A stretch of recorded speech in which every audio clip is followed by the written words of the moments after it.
มื้อนี้พวกเข้ามาอยู่ที่เซิร์ฟเวอร์พาราไดซ์นะคะทุกคนเซิร์ฟเวอร์พาราไดซ์นี่ก็จะห่างจากบ้านมาดามเพิร์ดประมาณ25นาทีนะคะถ้ารถบ่ติดนะคะช่วงนี้ก็ยังอยู่ในช่วงสกูลฮอลิเดย์นะคะแล้วก็สามีก็ยังบ่กลับไปเฮ็ดงานนะคะกลับไปเฮ็ดบางบ่เฮ็ดบางล่ะค่ะทุกคนเพิ่นก็อยู่ในช่วงฮอลิเดย์คือกันนะคะเพื่อนลูกสาวก็มาเยี่ยมจากเมืองเพิร์ดเลยนะคะทุกคนมานอนอยู่มหาเพียริชานี่ล่ะค่ะห้องบ้านเฮาก็จะได้รับแขกช่ำเลยนะคะเอเดนก็ได้ตุ๊กตาไปด้วย1ตัวนะคะได้ซื้อให้เพื่อนลูกสาวคนละโตล่ะค่ะทุกคนเด็กน้อยนะคะแล้วก็พากัน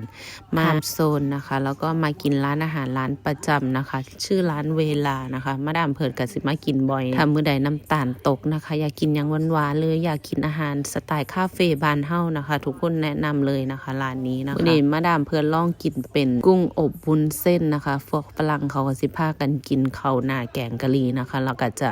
อ่อนท็อปมาด้วยไข่ช่ำๆนะคะพากันกินตะแกงกะหรี่นะคะทุกคนแล้วก็บ่พากันกินไข่นะคะมีย่าอันนึงเนาะค่ะเพิ่นมาคอมเมนต์ให้มาดามเพิร์ดนะคะว่างานการก็บ่เฮ็ดเอาเงินใส่มาอยู่มากินนะคะเงินมันก็บ่ได้ลอยมาจากอยู่ในอากาศดอกค่ะทุกคนมันบ่ได้พุดออกมาจากต้นไม้ดอกค่ะสามีมาดามเพิร์ดทำงานนะคะทุกคนประกอบอาชีพสุจริตนะคะมาดามเพิร์ดเป็นแม่บ้านฟูลไทม์นะคะถ้าผู้ใดติดตามมาดามเพิร์ดก็สิรู้นะคะทุกคน